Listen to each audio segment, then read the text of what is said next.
हिंदी में एक बार हिंदी में बता दीजिए सर। आज सुनेत्रा पवार शपथ लेने वाली है, क्या आपको इस बात की जानकारी है? नहीं, तय किया होगा तो उनके पार्टी ने तय किया होगा। और जो अखबार में आया है, इससे लगता है कि पार्टी ने कुछ तय किया है, क्योंकि कुछ लोगों का नाम आया है, जैसे प्रफुल्ल पटेल, जैसे जो उन्होंने इनिशिएटिव लिया है। चलिए, इनके पार्टी ने इंटरनल कुछ न कुछ तय किया होगा। कल नरेश अरोड़ा की मीटिंग हुई थी सुनेत्रा पवार के घर। जानते नहीं, आप जो नाम लेते हैं मैं उनको जानता हूं। साहेब, अनेक नेत्यांचं मत असं आहे की दोन्ही राष्ट्रवादीत एक व्हावं आणि दोन्ही राष्ट्रवादी एकत्र आले तर हा गाडा पुढे जाईल. असं आहे, दोन्ही राष्ट्रवादी एकत्र याच्यावर गेली 4 महिने पक्षाची चर्चा झाली आणि ती चर्चा त्याचं नेतृत्व अजित पवार, जयंत पाटील यांच्याकडे होतं. सगळं डिस्कशन या लोकांनी केलं. दुर्दैवानं त्या अपघातामुळे त्याला खंड पडेल असं शिक्षण दिसतं. काल साहेब खऱ्या अर्थाने तटकरे साहेब असतील किंवा भुजबळ साहेब असतील यांनी जी मुंबईमध्ये चर्चा केली, याची कल्पना कुणाला देण्यात आली होती का? कारण मला माहिती मी वाचलं सकाळी. सर, आपके परिवार की आपकी बहू महाराष्ट्र की पहली महिला उप मुख्यमंत्री बनेगी। हालांकि अवसर बहुत शुभ नहीं है, पर आप ही की परिवार एक तरीके से ये माइलस्टोन सेट कर रहा है। As a member of the family, what do you think about it? असंच आहे की जो गया उसको ऑफिस लाने मिलेगा। आज ऐसी स्थिति में कैसे सामना करना, इसको ध्यान देना पड़ेगा। और इसीलिए कोई ना कोई तैयार होकर आगे आने के लिए, जिम्मेदारी लेने के लिए तैयार हो, तो इससे हम लोगों को कॉन्फिडेंस मिल सकता है. साहेब, जिल्हा परिषदेच्या निवडणुका झाल्यानंतर या दिल्लीमध्ये आणि राज्यामध्ये वेगळं चित्र दिसत. अशी चर्चा आहे की दिल्लीमध्ये सुप्रियाताईंना स्थान दिलं जाईल केंद्रामध्ये मोठ्या पदावर आणि राज्यामध्ये रोहित पवारला मंत्रिपदावर घेतलं जाईल. अशी चर्चा सर, आपने बताया कि आपको कॉन्फिडेंस में नहीं लिया गया था एनसीपी के नेता। कॉन्फिडेंस में सुनेत्रा पवार का नाम आगे ढकेलने से हमारा कॉन्फिडेंस में फांसी की उनकी जिम्मेदारी हमारे अलग है। पर क्या आपके परिवार के हैं, आपका परिवार इसमें काफी क्लोजली इन्वॉल्व है? परिवार की समस्या हो तो साथ देने के लिए है, अगर बाकी परिवार के सुने। पर क्या आपको कोई ऐतराज है सुनेत्रा पवार जी का नाम आगे निकला गया? साहेब, मंत्रिमंडळाचा आज शपथविधी होतोय, घाईघाईत शपथविधी केला जातोय. आपलं काय मार्गदर्शन? पक्षाने जे काही ठरवलं त्याची उपस्थिती आपल्याला दिसते. अचानक पद्धतीनं सुनेत्रा पवारांचं नाव पुढे येतं. खरं तर हा अपघात अचानक झाला आणि अचानक पद्धतीनं सुनेत्रा पवारांचं नाव उपमुख्यमंत्री पदासाठी पुढे येतं. नेमकी काय कारण तुम्हाला अशी वाटतात की ही कारण असू शकते? आणि पक्षाची जबाबदारी करणार असते ते गेले तुम्ही तरी यायला पाहिजे आणि त्याच्यातून पक्षाने निर्णय घेतलेले. सगळं मान्य आहे, पण किमान दुखवटा तरी पूर्ण झाला पाहिजे ना. एवढी घाई कशासाठी? कोण करताय सगळं?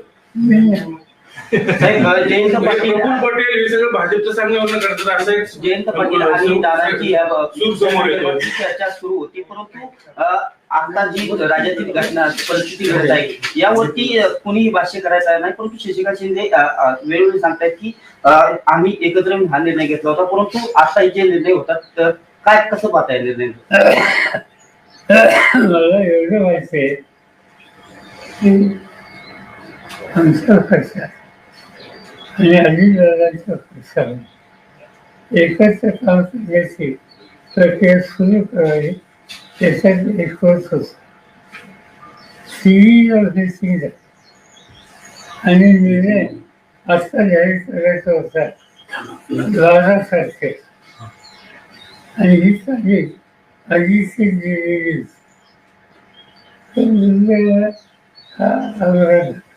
पण पार्थ पवारांनी हे सगळं घडून आलं असं बोललं जातंय. माझे पवार फॅमिली सहमत आहे का सगळ्या एवढ्या काहीशी? असा विषय चर्चा तुमचं तुम्हाला वैयक्तिक तुम्हाला किमान सांगितलं गेलं तरी नाही का की बाबा आम्ही असं असं करतोय? साहेब, एक मतप्रवाह असा आहे की 10 दिवस जरी या घटनेला अजून होत नाही, तुम्ही जसं म्हणताय की कोणाला तरी पुढे येणं स्वाभाविक आहे, पुढे येतील पण ह्या सगळा कालावधी थोडा जर उलटला असता, कारण की ही कार्यकर्त्यांची भूमिका आहे, तुम्ही देखील कार्यकर्त्यांसोबत नेहमी राहिलेला आहात, फक्त हा कालावधी जो आहे हा थोडा जर पुढे गेला असता तर याच्यातनं एक अजून एक पॉझिटिव्हिटी असेल किंवा एक पुन्हा एकदा पक्षाचं नेहमीप्रमाणेच एक भूमिका असेल ती वेगळी राहिली असती असं वाटत नाही. आणि मी तुला स्वच्छ सांगितलं की आमच्या पक्षामध्ये दोन्ही पक्षामध्ये सुसंवाद राहावा यासाठी काँग्रेससाठी चर्चा सुरू आणि ती चर्चा पॉझिटिव्ह डिरेक्शनली होती. अनफॉर्च्युनेटली या इन्सिडेंटवर त्याला धक्का बसला. ही चर्चा पुढं आणखी प्रोसेस अशाच पद्धतीने सुरू राहील असं तुम्हाला आता सध्या परिस्थितीला वाटतं? माहिती कधी त्याच्यात नाही. साहेब, मुद्दा असा आहे, हे प्रश्नच तो आहे की तुम्हाला सगळ्या प्रोसेस मधनं बाजूला ठेवले गेले जाणीवपूर्वक, तुमच्या पक्षावर आधी दादांकडे गेल्याने आता सगळं भाजप चालवणार अशी चर्चा आहे, त्यासाठी सगळं केलं, घडून आणले गेले. चर्चा तुमच्या मनात आमच्या मग आता हे कशासाठी एवढी घाई कशासाठी? मला काय विचार पवार साहब, सुमित्रा नाही, तुम्ही सहमत आहात त्या सगळ्या गोष्टींशी? नाही, काही चर्चा नाही, उत्साहच नाही. मग आता दोन्ही राष्ट्रवादी दादांची इच्छा होती, दादांची इच्छा होती ती खुली हवी ही आमची इच्छा. पण आता त्यांची दिसत नाही हे सगळं झालंय त्याच्यावरून असं दिसत. असं काही सांगता येत एकदम सांगतो. साहेब, एकंदरीत हा जी परवा झालेली घटना संपूर्ण राज्याला नाही तर देशाला चटका लावून जाणारी आहे. अशा अपघात वारंवार घडले, परंतु बारामतीच्याच ठिकाणी हा दुर्दैवी अपघात घडावा याची तांत्रिक मूल्य काय असावे?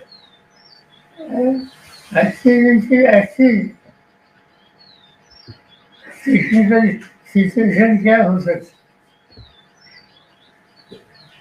साहेब, गेल्या ज्या दिवसापासून हा अपघात घडला आहे त्या दिवसापासून समाज माध्यम असतील किंवा अनेक नेते मंडळी सुद्धा असतील किंवा अनेक जण असतील ते या संपूर्ण घटनेकडे एक वेगळ्या नजरेने बघतायत. काही जणांचं असं म्हणणं आहे की काही फाऊल प्ले सुद्धा या गोष्टीमध्ये झाला असावा. तुम्ही पहिल्याच दिवशी क्लिअर केलं होतं की हा निव्वळ अपघात आहे, पण जर तांत्रिक मूल्यांबाबत हा जरी अपघात असला तरी या चर्चा घडवणं किंवा या सगळ्या गोष्टी थांबवणं अपेक्षित कसं बघताय? सिव्हिलायझेशन डिपार्टमेंट जे आहे ते फॉलो जातं. त्यांनी काल CIDC जाहीर केली. सकाळी दादांची आठवणी तुम्हाला कशा जागी करतात? दादांनी आपलं बोट धरून दादा पुढे आले, धावत गेले. मला सर, दादांची इच्छा होती दोन्ही पक्ष एकत्र यावेत, पण आता दादाच नाहीये, मग तिकडनं सगळी मंडळी कोण आता कोणाशी चर्चा करणार? ते ठरवते ना. हा निर्णय ही जी प्रक्रिया त्याच्यात आम्ही पूर्ण मी सांगितलं. अजित पवार होते, जयंत पाटील होते. जयंत पाटील हे जाऊन विचारतात की तुला काय करायचं. तर दोन्ही राष्ट्रवादी एकत्र येऊ नये याच्यासाठी पण प्रयत्न, त्यासाठी हे सगळं घडवलं गेलं असं एक बोललं जातंय. तुमचं काय आमच्या कारणावर जी मंडळी दोन्ही पक्ष एकत्र आल्यामुळे त्यांचं महत्व कमी होणार होतं, त्यांनी हे सगळं घडवून आणलंय असं वाटतं? अशी व्हायची असते मला त्या साहेब असं पण अनेक म्हणजे तुम्ही सहमत आहात का या सगळ्या गोष्टींशी? साहेबांचा अंदाज असा होता दादा आपण दादांच्या मिटिंग आहे. नाही शेवटचा शेवटचं. साहेब भाजपवर दादा एकत्र आल्यानंतर आपण भाजप सोबत चालणार होता का?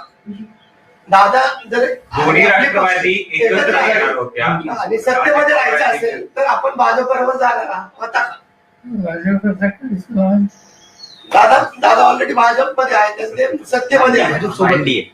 आमची जी चर्चा झालेली होती, त्याच्यात असा किस्सा पक्ष जसं जाऊन thank you. So if you can help us in English.